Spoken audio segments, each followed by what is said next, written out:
अस्सलाम वालेकुम, welcome back to Direct Impact. अगर आपने अभी तक इस चैनल को सब्सक्राइब नहीं किया तो जल्दी से चैनल को सब्सक्राइब कर लीजिए, बेल आइकन दबा लीजिए ताकि आने वाली लेटेस्ट अपडेट्स और ड्रामा रिव्यूज़ सबसे पहले आप लोगों तक पहुंच सके।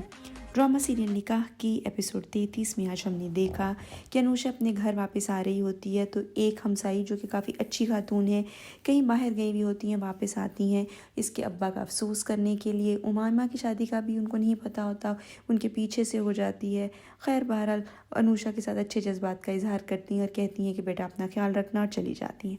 और यहाँ पे हमदान अपने फ्रेंड से डिस्कस कर रहा है कि अगर अनुषा मान जाती है तो मैं बाबा को मना लूँगा, मुझे यकीन हो गया है, क्योंकि युसरा की बात पे बाबा राज़ी हो गए हैं। तो अनुषा तो फिर भी जानी पहचानी लड़की है। और फिर वो घर वापस आता है रात को डिनर से, तो उमाइमा कहती है कि तुम डिनर पे नहीं थे, तुम्हारे बाबा परेशान हो रहे थे, एटलीस्ट एक मैसेज कर दिया करो। कहता है आंटी गलती होगी, आइंदा करूँगा। और वो चाय बनवाती हैं, दोनों बैठ के चाय पे बातें करने लगते हैं। पहले अनुषा को डिस्कस करते हैं और फिर जनरल टॉक शुरू हो जाती है। तभी वहाँ पे रायना और युसरा का गुजर होता है। दोनों नेगेटिव माइंडेड ख़वातीन हैं और दोनों हर वक्त उमाइमा और अनुषा के बारे में गलत बातें करती रहती हैं। और जब देखती हैं कि उमाइमा हमदान के पास बैठी है तो रायना को मौका मिल जाता है उसके ख़िलाफ़ फिर से पॉइजनिंग करने का। उमाइमा को भी बुरा भला कहती है, हमदान को भी, और कहती है कि तुम्हारे ख़िलाफ़ बातें हो रही हैं, ये है वो है, और तुम अपने मौक़िफ़ पर डटी रहो। फ़ारूक आता है, अपनी बेटी को कहता है कि मुझे तुमसे एक ज़रूरी बात करनी है। बात तो उसको भी करनी होती है। कहता है पहले तुम करो, कहती है नहीं आप करें, मेरी बात लंबी है। तो बताता है कि मैंने अपने फ्रेंड को कॉल किया है, कल मेरे घर खाना है और उसके बेटे से कल तुमने मुलाकात करनी है। वो बहुत बदतमीज़ी करती है। मुझे एक बात की समझ नहीं आ रही, इस इंसान को, कोई भी इंसान हो, उसकी औलाद कितनी भी बड़ी उसकी कमज़ोरी हो, इतनी बदतमीज़ी जब औलाद करे तो आगे से एक थप्पड़ ज़रूर मारना चाहिए। लेकिन पता नहीं ये किस किस्म का मशरकी बाप है जो उसको कुछ भी नहीं कह रहा और वो सारी लिमिट्स क्रॉस करती जा रही है। और यहाँ तक कि बाप को धमकी दे देती है कि अगर तुम नहीं मानोगे मैं ख़ुद को ख़त्म कर लूँगी। और बस एक दफ़ा फिर बदतमीज़ी से बोलते हुए वहाँ से चली जाती है। बाप अपना सा मुँह लेके रह जाता है, आवाज़ें देता है जो कि वो नहीं सुनती। अब उसको समझ नहीं आ रही, वो इंतहाई डिप्रेस्ड है और सोच रहा है कि क्या करूं। और यहाँ पे अनुषा रात को बैठी होती है तो वही जो एक सियासी हमसाई है इसकी खाना लेके आ जाती है। वो आधी रात के वक्त दरवाज़ा नॉक कर रही है और अनुषा की रट लगाई हुई है। अनुषा ने अक्लमंदी ये की कि दरवाज़ा नहीं खोला और वो चली जाती है। तभी उमाइमा उसको कॉल करके पूछती है तो वो बताते बताते रुक जाती है और नहीं बताती। ये उसने अक्लमंदी की, उमाइमा ने परेशान हो जाना था, उसके बावजूद उमाइमा कहती है मैं तुम्हें लेने आ रही हूँ, मुझे पता है तुम्हें नींद नहीं आ रही, तुम परेशान हो। वो अपनी कसम दे के रोकती है। यहाँ पे फ़ारूक इतना दिल गिरफ्ता है, हमदान से कह रहा है यार इसने मुझे परेशान कर दिया है, मैं क्या करूँ। हमदान का बहुत अच्छा स्टांस है कि आपको ब्लैकमेल करने की कोशिश करी और कुछ नहीं, टेंशन की ज़रूरत नहीं है। वो अब कहेगी मैंने कुएँ में छलांग लगानी तो हम लगाने देंगे।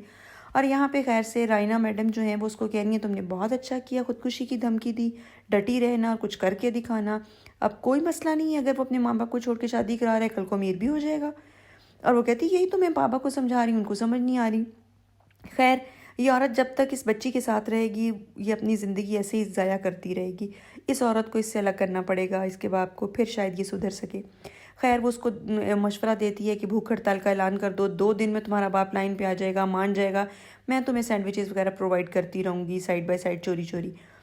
तो नेक्स्ट टाइम फिर दिखाते हैं जी कि सब लोग डाइनिंग टेबल पर बैठे युसरा का वेट करते हैं और वो कहती है कि मैंने नहीं खाना।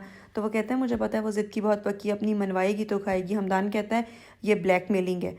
वो कहेगी कि मेरे अंधे कुएं में छलांग लगानी तो आप लगाने देंगे, ब्लैकमेलिंग के डर से खुद जाता है उसको मनाने। वो इंतहाई बदतमीज़ी भाई के साथ भी करती है, बेचारा कुछ नहीं कहता, समझाता ज़रूर है कि तुम बड़ों से कैसे बात करी हो। ऐसे बात करते हैं तो वो फिर चिल्लाती है कि मुझे नहीं बात करनी। यहाँ पे हारिस को एक दफ़ा फिर अनुषा की याद आ रही है कि अनुषा जो थी वो कैसे बात करती थी, कैसी दिखती थी, क्या हमारी बातें होती थी। और एक दफ़ा फिर उसकी अम्मा टपक पड़ती हैं एक और नया रिश्ता लेके। पता नहीं औरत उस बच्चे को क्यों स्पेस नहीं दे रही, उसको भूलने की कोशिश वो कर रहा है, उसको थोड़ी सी हेल्प करे। शादी शादी शादी लड़कियां उसके दिमाग में घुसाई जा रही हैं। बहरहाल अनुषा अपने घर में खाना पकाते हुए अपना हाथ काट लेती है और बैंडेज करते वक्त उसको याद आता है एक दफ़ा उसका हाथ कट गया था तो उसके अब्बा कितने परेशान हुए थे। ख़ुद उसके हाथों पे उन्होंने फ़ौरी तौर पे उसको इस सीट पे बिठाया, ख़ुद से बैंडेज की और कहा कि तुमने ऐसे क्यों किया, अपना ख्याल रखा करो, मैं तुम्हारा ब्लड नहीं देख सकता। और यहाँ पे अनुषा कहती है कि मैं एकदम कितनी बड़ी हो गई अपने बाप के बाद। और खैर से यहाँ पे फ़ारूक और उमायमा दरवाज़ा पीट रहे हैं कि रात से कुछ नहीं खाया, बच्ची अंदर चोरी छुपे सैंडविचेज़ उड़ा रही है। और जब मास्टर की से उमायमा दरवाज़ा खोलने लगती है तो ऊपर से लॉक लगा लेती है। और यहाँ पे खैर से रायना मैडम ने भी खुद को कमरे में बंद किया, जैसे इसकी भूख हड़ताल से बहुत फ़र्क पड़ेगा फ़ारूक को और घर वालों को।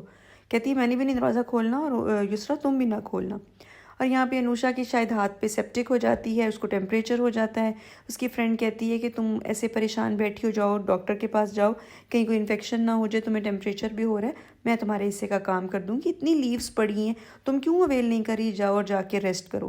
खैर उसका टेम्परेचर देखती है तो उसको वाकई हरारत हो रही होती है, तो वो कहती है ठीक है मैं घर चली जाती हूँ। वो घर चली जाती है और यहाँ पे रायना शाबाश दे रही है युसरा जो अपने बाप को तड़पा रही है और अंदर छुपी बैठी है, कहती है ऐसे डटी रहना। और एक ड्रामा भी बताया जो बाप के आने पे करना है। यही था आज का रिव्यू। आपको कैसा लगा कमेंट सेक्शन में अपनी राय का इजहार ज़रूर कीजिएगा। चैनल को सब्सक्राइब कर लीजिए, बेल आइकन दबा लीजिए ताकि आने वाली लेटेस्ट अपडेट्स और ड्रामा रिव्यूज़ सबसे पहले आप लोगों तक पहुँचे। अगले रिव्यू तक इजाज़त चाहते हैं। अल्लाह हाफ़िज़।